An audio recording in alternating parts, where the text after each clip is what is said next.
Well, welcome back, and I did want to thank Jen and Dr. Kotenecker for being here. I want to thank our board members, Melissa Jacobs, who's here. Many other board members are always attending our principals' coffees, and I think it is really one of the reasons why we are able to go from good to great is because of the support of all of our stakeholders. So as we kick off our principals' coffee sessions for the year, welcome and thank you for being here. I know that it takes a lot to get here, and I really appreciate it. I always want to try to make these sessions valuable so that at least you walk away with some information that might be new to you. So thanks for being here. I have a few people that will be speaking today, so you don't have to hear me the whole time. And again, I can't believe we're already in Spirit Week, which means that the year is no going back. You know, summer is kind of in the rearview mirror, and we're moving straight ahead. And I'll go over our Spirit Week and all the different days and themes that we have. The PTSA will be selling spirit wear this afternoon on the patio, and you know, that'll be right after school. So I'll get into that a little bit more later. But I wanted to welcome Lara Stangl, another board member who joined us here. Like I was saying, we do have really great support. And almost on cue, Petri Verma, another board member who's coming to be with us today. So I did want to start with the mission of the school, the district, because I think it's important for us to keep that lens in mind as we go through all the different things that we do here, whether it be a principal's coffee session, a meeting with administrators, interactions that we have between students and coaches, and it's just for us to always keep that in mind. And for me, what I really think about every day when I come in is that end part, where we think about productive and responsible citizens and leaders of the 21st century. And can I guarantee that as those kids are walking across the stage, getting their diploma, that they are a productive and responsible citizen and leader of the 21st century? So what I love about that last piece too is 3 years ago, the Board of Education changed the mission and added that leadership component in there. And for me, that kind of gave me a little bit more freedom to try to implement some different programs and to work with different administrators and faculty members to find ways that we could give our students opportunities to expand their leadership skills. And we'll talk about it a little bit, but our student government, which we are going to be, campaigns are underway, and we have elections coming up, that's just another way that we are increasing their capacity for leadership. So I do want to just keep that in mind, and if it's a conversation that we're having, sometimes I like to reset and just think, all right, are we really keeping that in mind? And it's important for us to do that. All right, so we have a very heavy agenda today, and I will not feel in the least bit troubled if you have to leave. I know that you all have a lot of things going on. So we're going to just kick off with new staff at Byram Hills High School. And very happy to introduce Becca Greenwell, who is here with us right now. She is our new school psychologist. And Becca, I'm going to put you on the spot, and we'll see how well you do. Hi, I'm Dr. Becca Greenwell.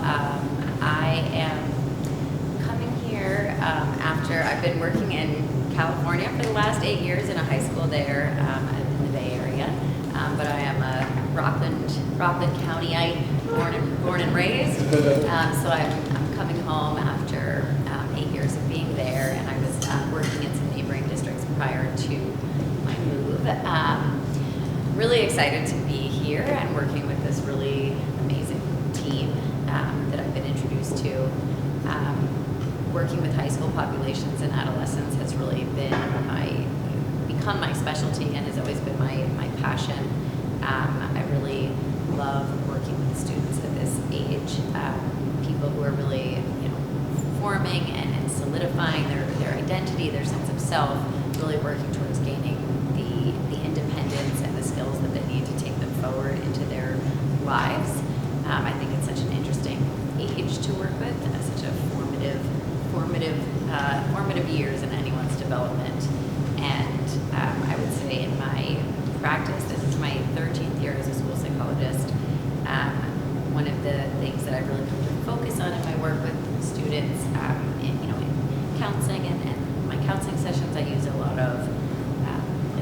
cognitive behavioral therapy, dialectical behavior therapy strategies, but also just a really wide range of techniques to help students deal with just stress, coping with anxiety, peer conflicts, and relationship drama.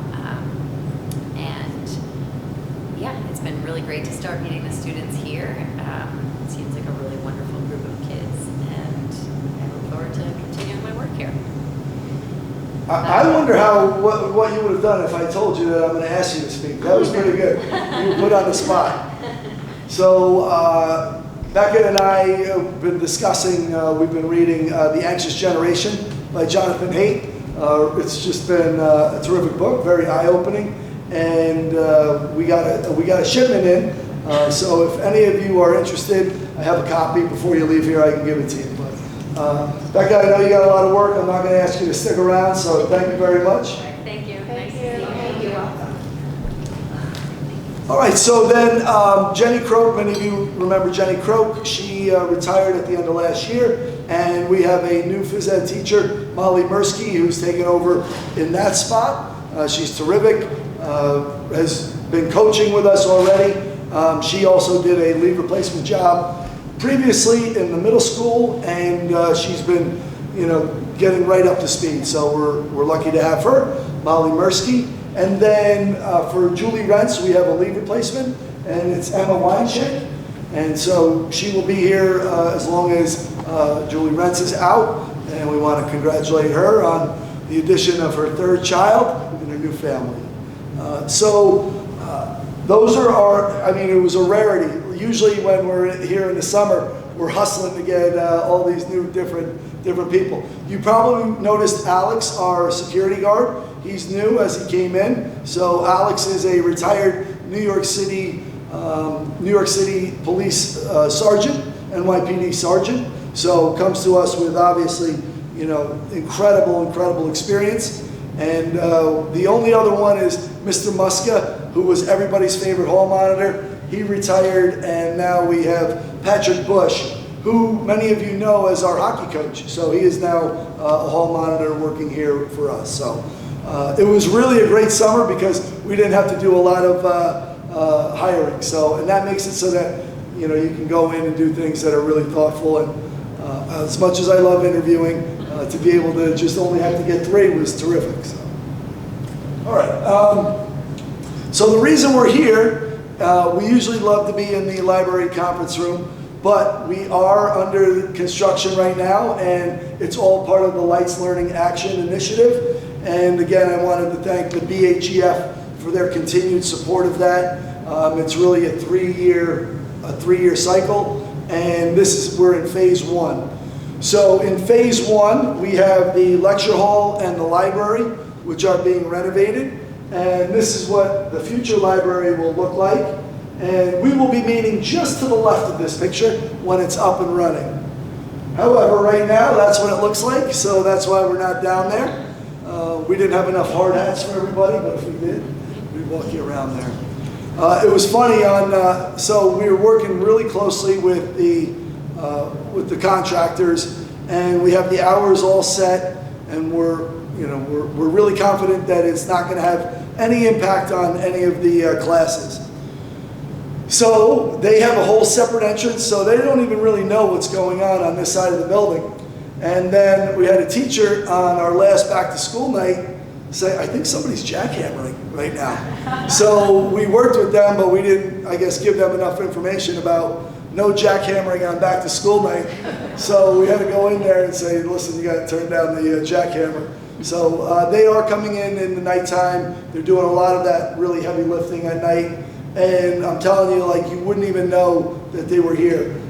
The hallway obviously is shut down, so that's creating a little bit more traffic through the courtyard where the robotics room is, but the kids are so resilient, it's like they don't even know or care. Our freshmen don't know any other way. And I think back to COVID where we had one-way hallways, and so when people would come out of the rooms, they would all, even if you needed to go to a room on your left, you'd have to go all the way around to get back. And the kids, to them, they were just like, yeah, all right, that's what you do. For the adults, we see it as like a really big imposition, but they don't even care. It's not even anything on their day. So that is what the library looks like right now. Actually, it's even come along even further. We have some frames that are up in there now. And then our lecture hall, which is closer to being done, and we're hoping by mid-October that we'll be able to get in there. And you can see there how the risers are all built up. Now on the right, it's all painted now. This is actually just 2 weeks ago, so it's much closer to being done than the library, obviously. So again, the phase 1 is the library and the lecture hall. Phase 2 will be the turf field, and phase 3 will be the lights on the fields and courts.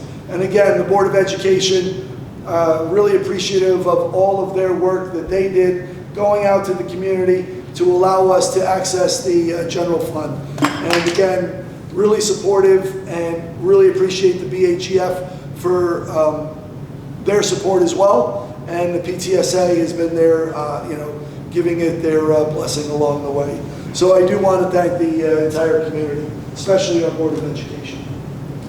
All right, just a reminder, because I know a lot of people coming in, just to reframe it, our assistant principals do cycle up with each grade level. So last year when Miss Morelli had grades 10 and 12, now she goes and has grades 9 and 11. So those 10th graders that she had last year, she works up with them. And Miss Albert came in with the current seniors. She had them when they were sophomores, so she's seen them now for 3 years and really knows them, has relationships that she's developed with them, and it's just the model that we use. So they do split up their roles just because it's so many things that they do, so many hats that they wear. And Miss Albert really does a lot of the clubs and activities. She does the testing, driver's ed, and student leadership board. And then Miss Morelli, grades 9 and 11, she does our safety and emergency, scheduling, senior internships, and acting with integrity. They're running around like crazy today because it's anything but a bad day. And the way the kids interpret that these days is pretty interesting. So they're really hustling around. It's also Western Day, but they're not really stopping people from the Western hats. All right, I'm going to jump over that, and I am going to introduce Melissa Stahl, who I am very happy is here, and she's going to share with her her experience. And did you just do that? Yes. Great, fantastic. Good. Hi, everybody. I'll click it. Thank you. Thanks for having me here. I was here last year in the spring talking about a fantastic opportunity that we're offering here at Byram Hills. You know, Chris starts his meetings with the mission, and I think it's important to go back to the mission and how are we preparing citizens and leaders here at Byram Hills, and this fantastic potential opportunity, well, it is an opportunity, but potential to grow leadership with an international travel tour for students in this coming June to June 29th through July 10th. So I don't know how slides. There we go. Okay, so the slides are there. So what we're offering is a trip through Belgium, Netherlands, 2 days in each location. You can see the 2 in parentheses. Flying to Brussels, go to Amsterdam, go to The Hague for 2 days, and then go over to Berlin, where there's actually a leadership conference known as the Global Summit. We're partnering with EF Tours. I'm giving you a brief overview on this because an informational session is coming on October 1st. Here is a very basic itinerary of how the days break down. We're actually in country on land for 9 days and traveling for a day on either side, getting there and coming home. And what you can't see so much is the theme is future readiness in a changing world. So all of the historical concepts that we're going to visit in the cities, all of the cultural practices that we'll investigate and explore will be based on future readiness in a changing world. I just wanted to show, this is for the kids, to tempt the kids with some cuisine and some cultural practices. There's historical pieces there, whether you're in Belgium or whether you're in Germany. The more important aspect of this, and the reason why we chose this trip as our maiden voyage, if you will, is because it has this global summit.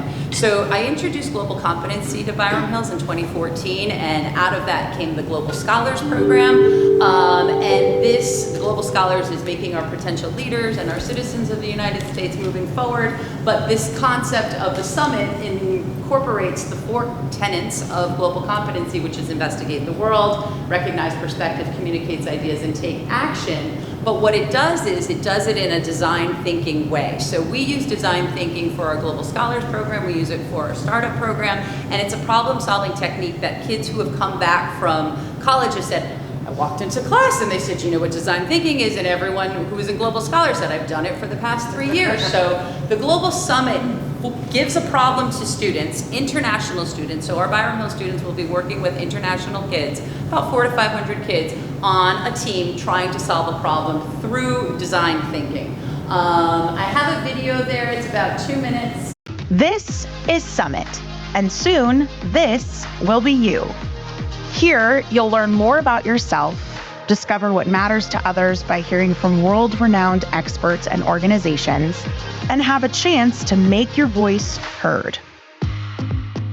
The most important thing to know about Summit is that the rules are different here. I'm last year's EFMC Adrian, and this is Bella, a recent Summit attendee turned student MC. Bella, how would you sum up the Summit experience? These next few days are all about making connections. It can be finding someone who plays the same sport as you or who has a similar taste in music. We really want you to open your eyes to all the wonderful opportunities that come when you make those connections. Absolutely. Meeting new people can inspire a whole new perspective on the world. Tell us more about how that actually happens at Summit. You'll be placed into small groups with people you've never interacted with, giving you the unique opportunity to get outside of your comfort zone by talking with one another and getting to know one another. Summit is a lot, but I was constantly reminded to approach each day with an open heart and an open mind. I'm glad you brought this up. A big part of Summit is getting together in small groups to develop solutions to a global challenge. And it's all done using human-centered design. Let's fast forward to the last day of Summit. How are we feeling? All the nerves and all the excitement to possibly get up on that stage and present in front of everyone. It's a huge accomplishment to be able to get up in front of anyone and do that. I had no idea how transformative that experience was going to be. It's not going to be easy, but remember, we're all in this together.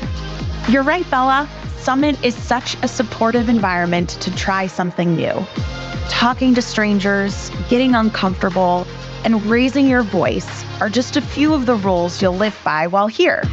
So, now that you know what to expect, how will you make the most of your Summit experience? We chose this because it's the perfect mixture of seeing those historical concepts of old Europe, working with other kids, and then actually learning, taking what you learn in the classroom and applying it to the real world, because it doesn't get more real world than this. So if you think about, our skill development is there, and I'm gonna go over and read. If you think about what a tour, leaving your family, your parents, traveling with someone else, and then going to this international summit, what it could do for you, you've got collaboration, you've got perseverance, you've got problem solving, decision making, creativity, active listening, providing, and receiving feedback. All of that can happen in a trip. Not to mention the networking with international students. That can happen, that autonomy, that can happen when students are traveling. So there is going to be a more in-depth, I'll talk about the tour group and why we chose the tour group, how we're traveling from country to country, from city to city, and other details on Tuesday, October 1st. I have this handout, which actually, if you scan this QR code, it's an RSVP. Whether you can or can't come, there's information on the website. And then on the back, there's an enrollment. If you're thinking of enrolling, you can click on this and they'll send you more information. And this yellow handout is an itinerary that talks about the summit a little bit more. I'll leave these over here for at the end, but please reach out to me if you have any questions, any thoughts. Hopefully I'll see you. So to answer your question, any 9th, 10th, or 11th grader can go. 12th graders can't go because they're no longer students by the time. So, And they won't want to go. yeah. There'll be Other things to do. fitted sheets for the extra long college beds. Correct. All that good So the stuff. exciting thing is this is this trip for the 2025. We'll roll out another one for 2026 and so on and so forth. So we are anticipating doing these every year, but during the summertime. We don't want to get involved with traveling during breaks because of weather and all flight problems and missing school and things like that. Is there a limit to the number of students that can go along? Or Well, for the summit, yes, there's a limit because, and the issue with it, well, the fun part about doing the summit is that there's a 2-year reservation. So we already have students enrolled because I started last November with enrollment. And now this is the final push for enrollment. With the future trips coming up, if we're not going to do the summit every year, we'll do another trip that we can just plan a year out. So with the summit, I think we're limited to 20 students because there's such a demand and everybody else wants to go that they said, we'll guarantee you 20 spots and then we'll see where we go from there. so if you have 25 kids interested in the trip, then would it? We'll figure that out if that problem happens, right, yeah. Okay, we'd be Love probably that. on a first come, first, yeah, we would love to have that problem, it's a first come, first served basis. We have a handful of kids, yeah. We're at about 9 right now? About, I think around 5. Oh. 5, so it's a nice number. There's room, and it's funny because this summer I had the opportunity to prep a little bit for this trip, and I traveled with administrators from across the country and a lot from New York, and who have done tons of trips with DF, and it was kind of a planning trip. And they all said, you need to start your first trip small. So do a small group of kids, figure out the logistics, the pitfalls, all of that, and then go from there. So we're excited about that. Are you traveling with them? I am traveling with them and then another well, depending on how many students we have, there will be an administrator and chaperones per every 6 student. Are they only Michigan schools that go? So on our trip, we'll have the first 7 days we're by ourselves touring those countries, the cities. And then once we get to the summit, it is done in English. So the good thing about international students is that everybody speaks English. So the summit, as you can see from the video, it is done in English. However, they will be speaking other languages because they do. They're international students, but the summit's conducted in English. And it was funny, last year a parent asked me, and she was cute, and she said, I would love this, but provided that my student didn't work with other Byram Hill students. Like, I want my student on a team with international students. I want them out there. So, and I asked the rep, and they said, absolutely, we don't pair them with their own people, because otherwise it's the same thing as being in the class. It's a team tour. Yeah, and that's a teen tour, right. So it is a little different aspect than a teen tour. We do have the travel piece at the beginning, but then the summit is its own agenda and it runs. So if you think about, I think about the debate where kids get to mix with different types of schools in an academic setting. It is an academic setting, and if that's where, when I spoke to the Global Scholar student, I said, this is where you're headed. You want to be change makers for the world. This is how you start being a change maker. You create that network, you see what other students are doing. How can you add to, how can you help, how can you combine forces to be, that change maker. I want to thank Melissa and Jen Spirelli. We used them to test it out and sent them out to Japan and Korea to make sure that, to vet the program. They were, I think we had you away for 15 days from your families. We were away for that long.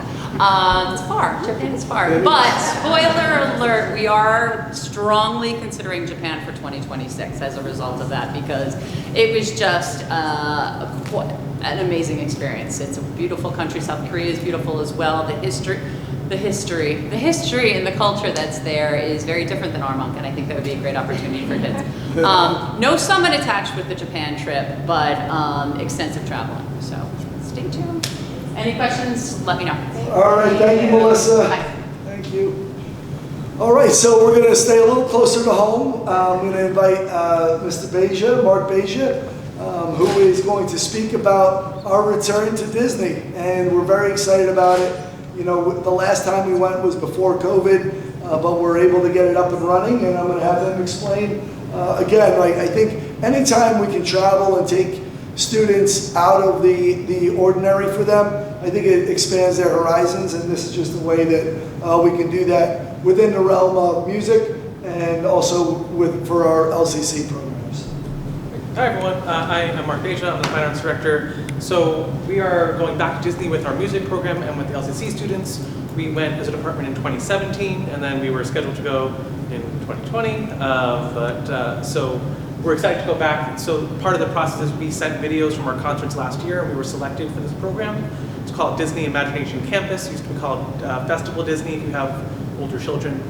So there are two performance pieces that are really great for us. The first is a public performance in Disney Springs in that it used to be called Downtown Disney. So we all three of the performing groups, the chorus, the orchestra, and the band, will perform there on stage.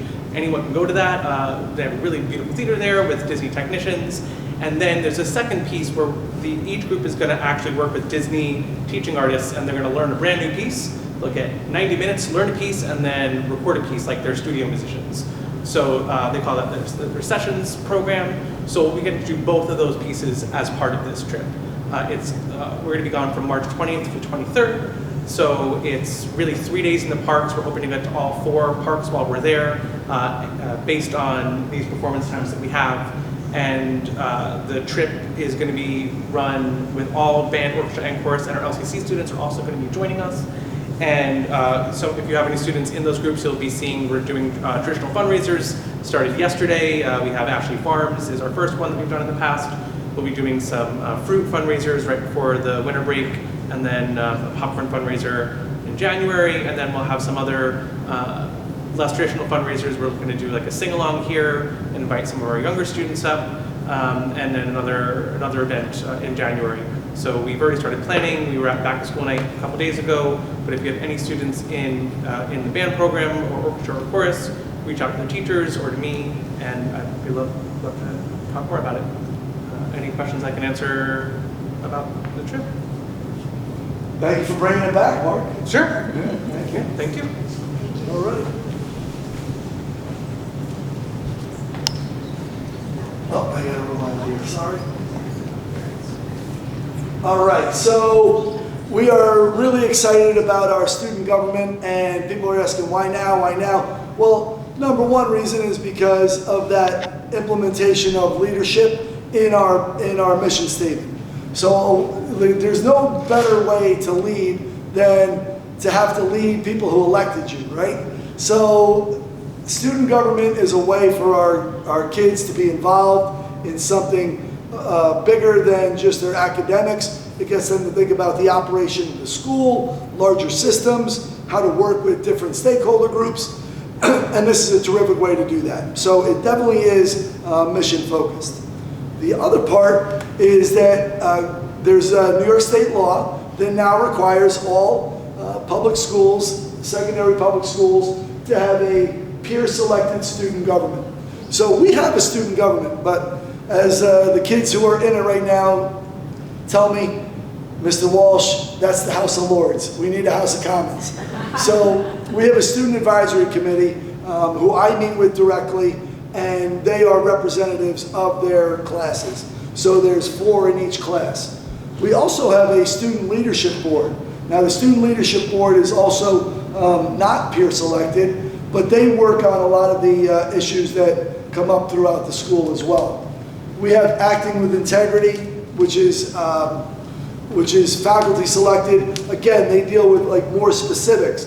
So we have ways for we've always had ways for students' voice and choices to be shared, but now we're going to be able to do it in a way where they're actually selected by their peers. Prior to COVID, we did have a student senate, and depending on the year, it was either called the Senate or the Parliament. Now, it operated as a club. Students could join up with the club, but there was never any elections. So the real change for us here is that now we have these elections. So looking at it, these are the positions that we offer. So one of the first things that the student government will have to do is to create their own constitution. These positions were generated out of the students in the student advisory committee. So the student advisory committee, they were asked, what positions should we have? And they gave their recommendations, and this is the starting point. So now, when that student government is selected, they may think otherwise. They may change it. So they're going to have to come up with their own constitution. They may change when we have elections, and it may be something that moves to the spring. Many schools in the area move it to the spring so that those seniors can be in those positions, you know, as they take on the senior year. However, right now, this is where we landed, and they believe that they wanted the seniors to be in those president, vice president, secretary, and treasurer positions.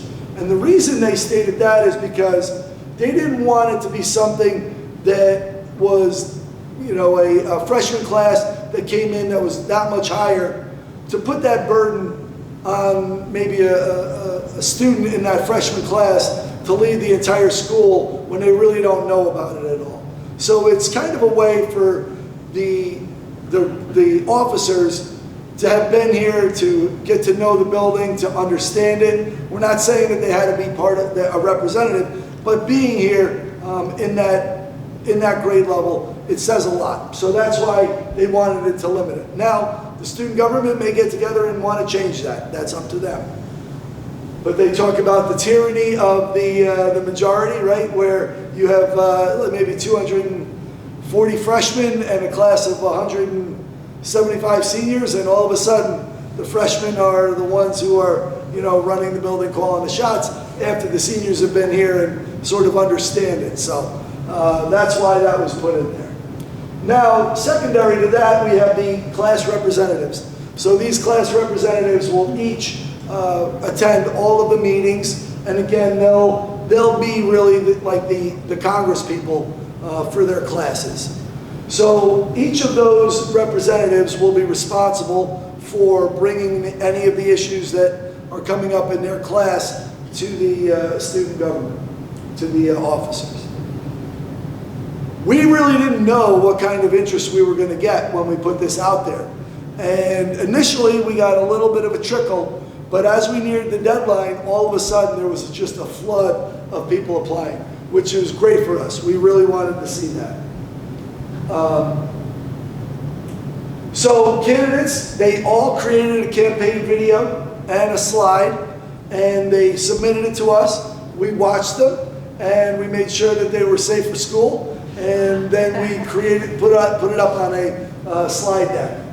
The election is going to take place next Monday, and it was interesting. One of the things you don't really anticipate are, like, people really have passions about elections in general. And I had one student who was really terrific, came to me to propose that our election should not be first to the post, whereas like the person who, you know, got the most votes won. He really wanted it to be a ranked choice vote, which is a way that you wind up getting the best candidates based on different rounds of voting. So it's almost like you have runoffs and a general election all in one. And it was something I hadn't really encountered too much before. I had heard about it, but looking into it, the New York City last mayoral race was done by ranked choice voting. Alaska, Maine, several states, several cities do ranked choice voting. So when he made his pitch to me, I said, yeah, he's actually right. And we're going to have the election done through ranked choice voting. And winners are going to be selected that way. We have a whole system that we're going to be using for the ballots. GAM advisors are going to certify the votes, and then we're going to share that on October 2nd. And then they'll be up and running. The first student government meeting take place at lunch on October 7th. And I'll be there, but then after that, they're going to create their own schedule and go from there. Chris, just out of curiosity, is it electronic voting, or are they? It is, yeah. There was the thought, well, maybe we'll bring in the old school machines, but even then, they don't use them anymore, and they use the slide ballots. So we have a site. It's a secure site. Student privacy is going to be protected. Each student will get an individual link, and we won't know who they are, but we'll know how many people voted, and it's a good system. We looked at maybe using Google Forms, but even then it was just too complicated, and we wanted to have a level of privacy at least. So. How are the Student Advisory Committee and Student Leadership Board students chosen, and will they continue once student government is up and running? Yeah, so the Student Advisory Committee, they are chosen. It's a really scientific method. We get information from the middle school administrators and counselors. We get feedback from the mentor teachers and from the 9th grade teachers and from the 9th grade counselors. And then we make choices based off of that. We realize that, you know, sometimes kids are going to hit their potential later on. So every so often, new kids will be asked to join in. But for the most part, we have kids that we ask to join. We ask them if they have the potential to be honest and to have difficult conversations with the administrators about things that are going on here. Are they, because a lot of, look, I know I would want to just yes my principals and administrators to death when I was in high school. We want kids that'll tell us what's wrong, right? And then we'll have strong opinions on it. So yeah, it's for kids. It's just basically when I became principal, I needed to have a way that I could get information from the students and to really hear what was going on at the ground level. So I implemented it, and it's just one of those things where the kids in there, it's like the best part of my job. So I'm not going to give that up, but what we do make a requirement, anybody who, we have various officers who are elected in the student government have to be members of the student advisory committee. So once they're elected, if they're not already part of it, they're going to be invited to join. And same with student leadership board, or not that totally? SLB, totally different. And that's Miss Albert and Miss Eshu, and that's a different vetting process that they have. That really comes out of their interactions in mentor as a starting point. And then from there, their teachers are sort of polled to see which students might have really good things that they're bringing to the SLB. So that goes back to when Dr. Koltenecker and Dr. Lamia started it. I don't know how long ago it was. It's got to be going on almost 8, 10 years? Longer than that. 10, 11 years. 10 years ago. Created also with Ms. Lattimore. She was part Oh, of that's the right, yeah. creation of the Student Leadership Board, with the idea of helping students and prepare them to go out into the world beyond school. So it was really before we had global scholars and before we had such programs. And it's a great opportunity for students to build their own leadership skills and turnkey that leadership to their classmates in the high school. And there's been partnerships between the high school students and the students in 8th grade as well. And then, you know, we have the Challenge Success Steering Committee as well, which we invite students onto. And those are students who've just demonstrated a willingness to try to improve the overall student experience in one way or another. And you can pretty much, you pick up those kids pretty, you know, whether a teacher comes and says, hey, this kid was asking about that. I also have the grading committee as well. So those kids are really passionate about grading. And so we did it with the Master Scheduling Steering Committee. We had students on that. Anytime that we are doing something in the building that is going to be a change, the first thing we think about is how do we get students' voice on that. And again, I tell them, the more time I get to spend talking to students, the better my job is. So, any other questions about student government? Yeah, so we will have, you know, I think about this as a parent, we will have situations where students are going to lose these elections. And I think that there's a lot to be said about how do you respond in those situations, and really, like, you know, doing it in a way where you can learn from it and not really doing it in a way where you're cursing everybody who didn't vote for you. So as a parent, if you have a child who's going through this and loses the election, really you just got to be there, listen, support them, and just say, hey, listen, you know, Abe Lincoln lost how many elections before, you know, becoming president. So there are always lessons to be learned even in these losses. Yes? Will any of those students through the government that you just said, will they have to go to the Board of Ed meetings at night, and like, are they required to do that now in the standard state? Yeah, so it's a really good thing that's been coming up. I think, you know, in terms of what I've been asked about that, and Dr. Koltenecker and our board members can chime in, I don't know that I would want to have a student go to every board meeting. You know, we talk about that idea of challenge success and what we're asking our students to do. You know, now, if it was something where it was set up where they wanted to report there, and that there was a venue to do that, certainly I would definitely, you know, get behind that. But the idea of having a student sitting on that board, I think it's a lot to ask of a student, especially when we're asking them to do so many other things.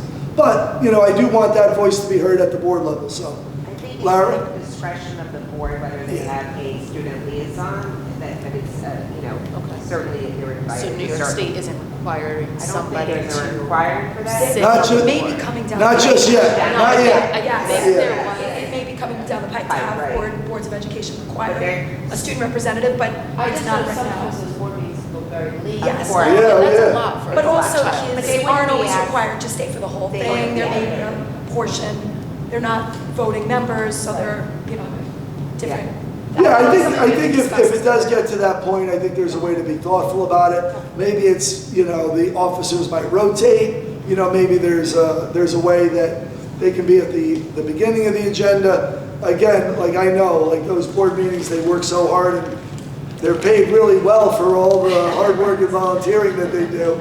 But they can go late, and I am sensitive to putting another burden like that on our student. Where I really, I'm becoming the poster child for that 8 to 10 hours of sleep a night.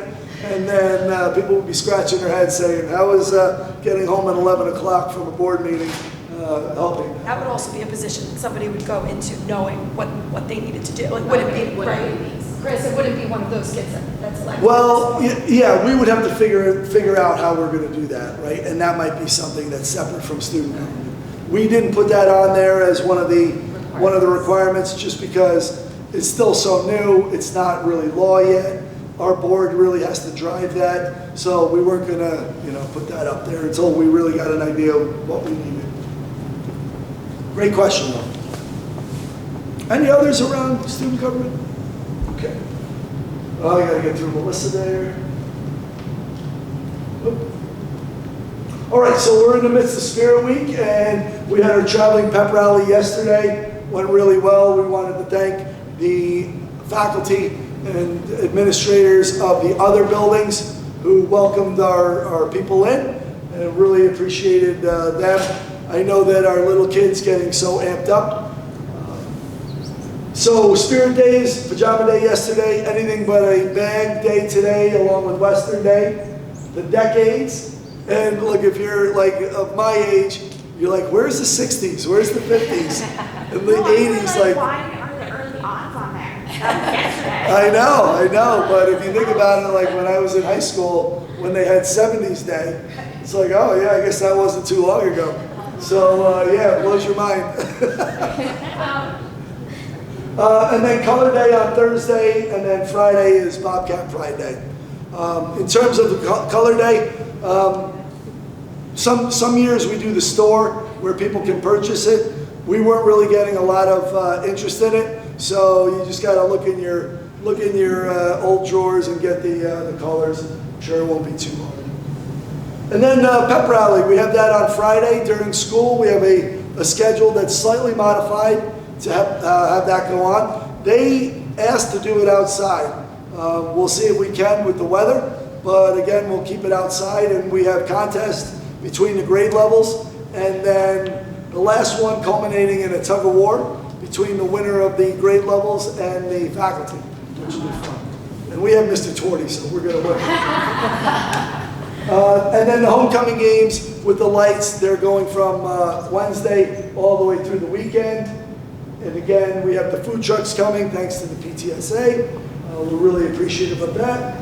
And then we do announce the homecoming court at the halftime of the football game versus Bronxville on Friday night.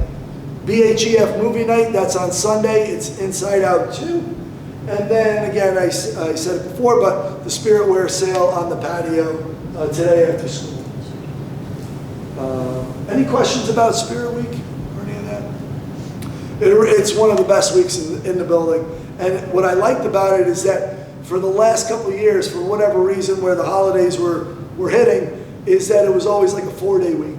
This is one where we got the full week. There's not a holiday on the other end of it either. So the week is like a traditional Spirit Week with a homecoming, which we really love. All right, so important dates and upcoming events. Again, it's not up there because I wanted to make sure that I told you on October 2nd, School Picture Day. October 2nd, I'm going to update it. I'll put it on the slide and I'll get that out there. But we had the underclass yearbook photos on October 2nd. We have senior portraits have been up and running, and they've been going really well. From what I see, I got here on Saturday to get the second half of the football game that they had a forfeit. So the only thing that was going on were the senior portraits. Do we know when the retake day is going to be? Yeah, I have it. I have the retake day. I think I put it out initially with that on that. There's a one pager that I put out, but yeah, it's on that flyer. Yeah, Piper. I'm sorry to ask about this again.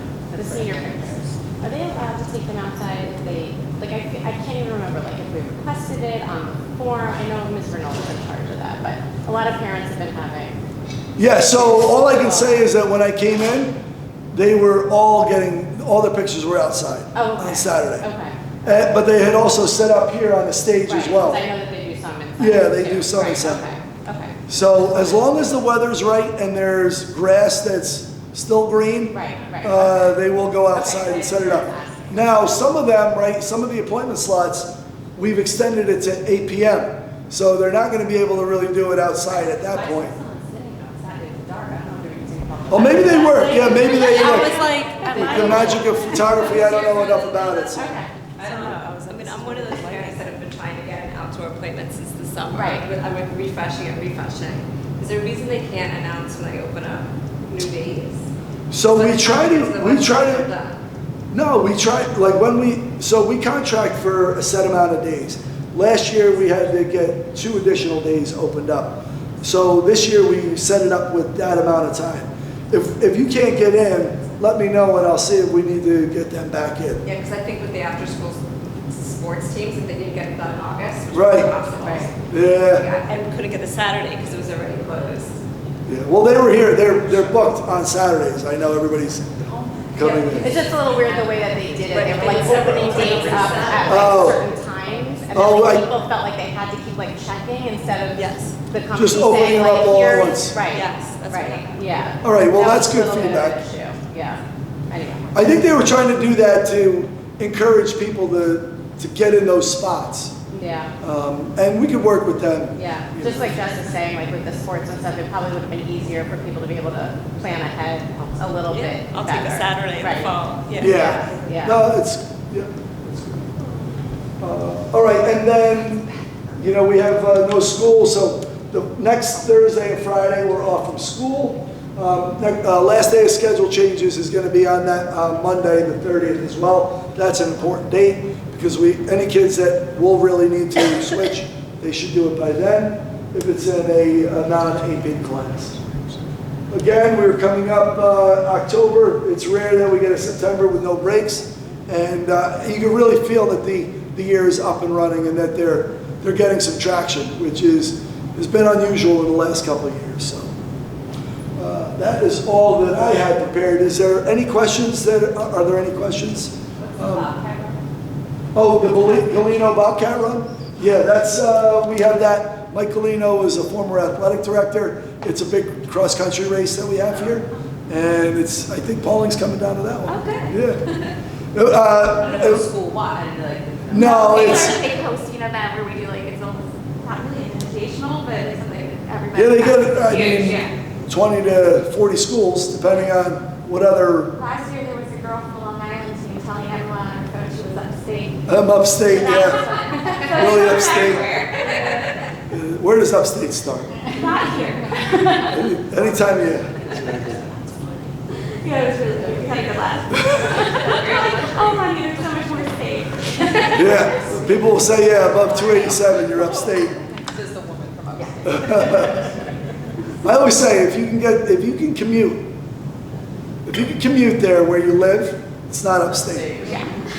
All right, well, I will stick around if anybody has something that's, just specific to your child, and Again, don't forget to pick up those pamphlets if you're interested in EF. Thank you very much. Go Bobcats.